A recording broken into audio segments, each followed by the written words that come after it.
Hi VC, this is Kostis. Happy New Year. This is my response to Rob Walker's 2023 vinyl tag. I have my list written down here, the records right there. So I'll begin. The first one, favorite new release of 2022. It has to be The Glim by Park Jiha, this Korean multi-instrumentalist composer.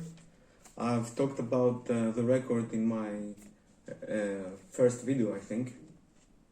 So yeah, it's a fantastic avant-garde experimental record on glitter beat. Actually on Tactile, which is a sub-label of glitter beat.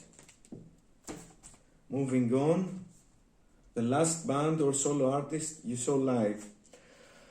Technically, Athens Computer Underground was the band that I saw live, but it was so crowded and in a very compact space that I didn't actually see the guy playing live. So I have to go with Tamicrest, one of my favorite bands, desert blues bands from recent years.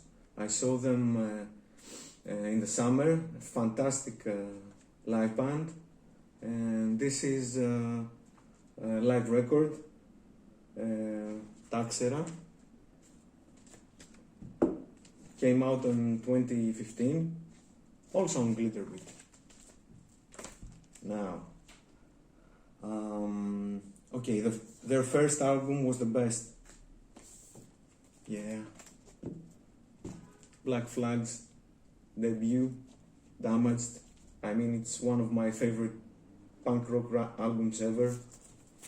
Yeah. Everybody has shown this record for good reason. Okay, a hat trick. Now, this one, I'll be cheating. I can't do it. Because although I have many CDs and then I also buy the record, I've never had a release in every single format, like CD, cassette and CD.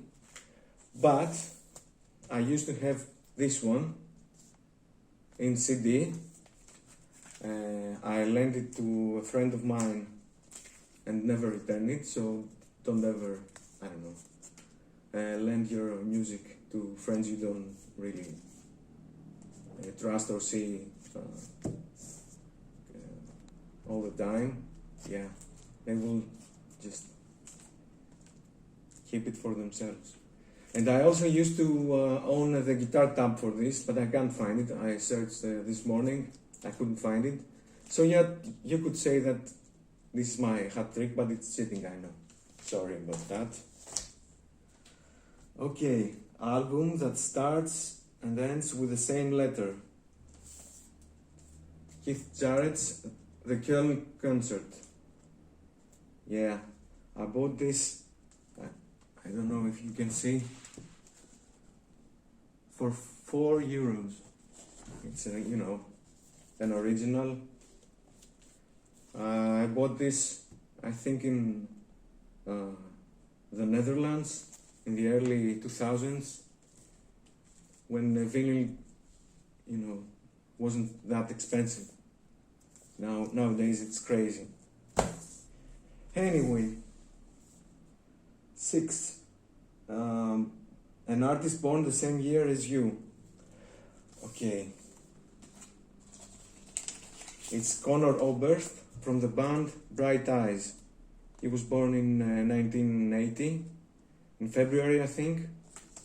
And I'm showing this EP, first day of my life. Yeah, I mean, it makes sense. Actually, there is one musician, I think the drummer from the Black Keys, that was born the same day as me, exactly, 15th of April. But I don't know on any Black Keys, so yeah, the next best thing was Conor Oberst and Bright Eyes. Okay. The most listened to album in 2022. Actually, it was a record from 2021 and a compilation record by the band Poison Ruin from Portland, Oregon. It's my favorite new band.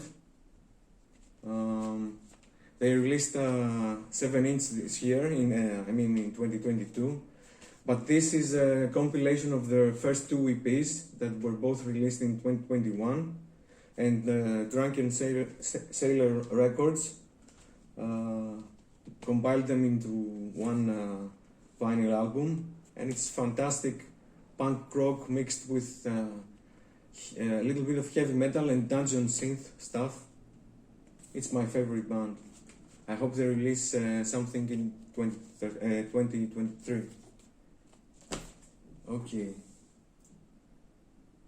Oh, the most listened to artist in 2022. Well, it has to be this band, Dark Throne. This is the classic Transylvanian Hunger black metal band. They used to be. I showed their latest in my... Let's hope.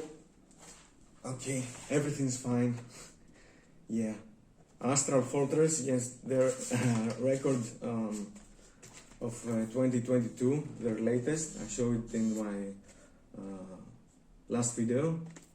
And I was listening to this band quite much because I started to re-listen all their albums from the beginning. Yeah, most of them on Spotify, but I have some in vinyl and some in CDs too. But I listened to their whole discography, I guess 2 times on Spotify. So I guess that's my most listened band for 2022. Okay, an Australian band or artist. Okay, it has to be Gut Health. It's a very new band. This is their first release, a 7-inch EP with 4 songs. They're a very funky and post-punky kind of indie band with female vocals. Really catchy, really energetic. The EP is called Electric Party Chrome Girl, and it's on Mart House Records from Australia. Yeah, give it a listen. Surprising purchase of 2022. Okay, maybe surprising. I mean, I didn't believe that I would really like Beyoncé's Renaissance and The Weeknd's Dawn FM. Of course, I bought them in CD format because, yeah, I wasn't really sure that I would like them so much, and the vinyl releases were very expensive. So, but I like them both. Probably Beyoncé's album is better, in my opinion, but very nice mainstream pop records. Great stuff. Okay. Okay. The next one. A great. No. Artist I'm complete on. Okay. So it's Aldous Harding, a singer-songwriter from New Zealand. This is her 2022 release. Very nice album. I showcased it earlier in another video. This is a designer from 2019, I think. Yeah. All albums are on 4AD. This is their second album, Party, from 2017. Fantastic. and their debut. Actually, that was released on Flying Nun, the legendary New Zealand label. Fantastic singer-songwriter, one of my favorite new artists. Okay, a great run of 3 albums. Well, I could go with, I don't know, maybe the Sonic Youth, Evolve, Sister and Daydream Nation. I could go with the first 3 Raincoats albums, but I figured I should show something that nobody else will show, because it's a Greek band, The Last Drive. It's in my opinion, the most important English singing alternative indie band of my country. This is their first record, was recorded in 1986, and they followed up with Heatwave, released on 1988, and was produced by Peter Zaremba, the guy from the Fleshtones. And this one, released on 1990, Blood Nirvana, produced by Paul B. Cutler of the Dream Syndicate and 45 Grave. So, this band is, it wouldn't be really fair to call them garage punk revivalists or garage rock revivalists. Of course they have garage rock elements, but they also have, you could hear the Cramps in there, of course punk rock. It's just, great underground rock and roll band. I totally recommend it to, I don't know, anyone who is even remotely interested in garage punk and stuff like that. This run is super, it's fantastic. Okay, an 80s soundtrack. Okay, I would go with the Akira soundtrack. I think Akira was released, the anime, was released in Japan in 1988 or something. So this is the symphonic suite, or I don't know, Akira, by the Japanese collective Geino Yamashirogumi. It's fantastic world music. This collective mixes Japanese traditional music with gamelan from Indonesia and some electronic elements. Yeah, it's a fantastic soundtrack. Really nice. Akira. Okay, an artist we lost in 2022. Yeah, it has to be Mark Lanegan from the Screaming Trees. We lost Mark in early 2022, I think it was February. I was very sad to hear of his death. He's one of my early heroes. I am a very big fan of the Screaming Trees, and this is the first album I ever got by this band, and first time I heard his voice. Produced by Jack and Dino, came out on SST Records in 1989. Yeah, probably my favorite Screaming Trees album. A disappointing purchase in 2022. Okay, now this one is not because I didn't like the record. I actually love this record, and it's Reeling by the Mysterines, a band from the UK, but it was sealed, and on the best song in my opinion, on the run. He hit a scratch, and the song was skipping. And it was very, very frustrating to just, get a record, love it so much, the best song, scratch, skipping. I cleaned it, and it doesn't skip like it used to. Whatever, it won't be showing in the camera, so. But it was very, very disappointing. Yeah, quality control is very bad nowadays. Next one, a non-vinyl purchase. Has to be La Culpa on cassette.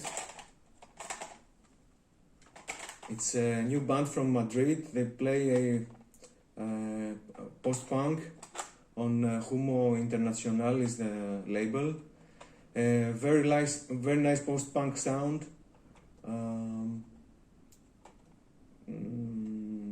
They remind me a little bit of even the great Canadian band The Organ, if you remember them from the early zeros.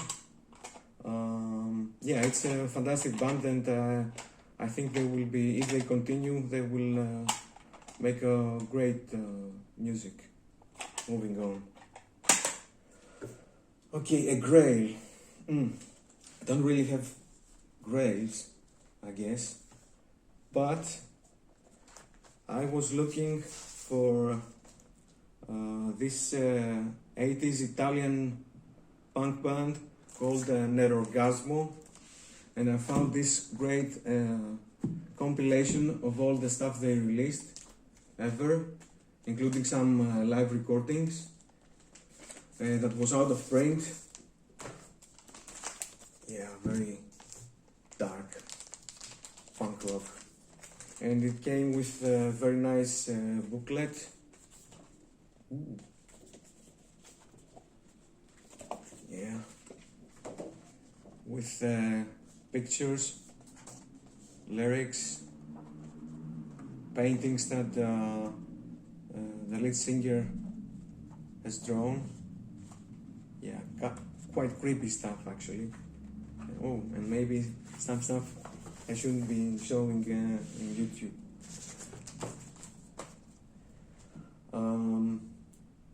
Number 18, space-themed sleeve or song. Okay, I will go with this record. It's a split mini album. It's called Die Mondlandung, or the Moon Landing in German. It's the second release of the legendary Austrian label Mego, that is known for experimental electronic stuff like Fenez, Peter Eberg, and stuff like that. This was, this split EP is by General Magic and DJ Aline, and like the title says, it's all about the moon landing. It uses samples from the mission control and the astronauts, as well as samples from the TV broadcast, I guess in Austria. The first side by General Magic is ambient sounding. The other side by Elin, DJ Elin, he takes the General Magic side and remixes it into a dubby electro, I should say post techno track. Very interesting. It has, a transcription of the dialogue between Mission Control and the Apollo spacecraft. Yeah, it's very interesting stuff. Okay, VCLT or present? Okay, of course I don't have any VCLT because I'm a very new channel, but I have this present very recent present from my partner. Dirty Projectors Swing Low Magellan. It came out in 2012, but I never got it. But I really like this record, together with the previous one, Bitter Orca, is one of my favorite Dirty Projectors records. So, ευχαριστώ many. And the last one, so a record that was released in 1973, so it's 50 years old. I would go with Stevie Wonder's Inner Visions. It's my favorite album by Stevie Wonder. Yeah, it's fantastic. I like it even better than Songs in the Key of Life, which I guess most people regard that record as Stevie Wonder's best. I really like the sleeve and this as well. So that was it, my first vinyl tag ever, and I hope I see more of yours. Bye and thanks.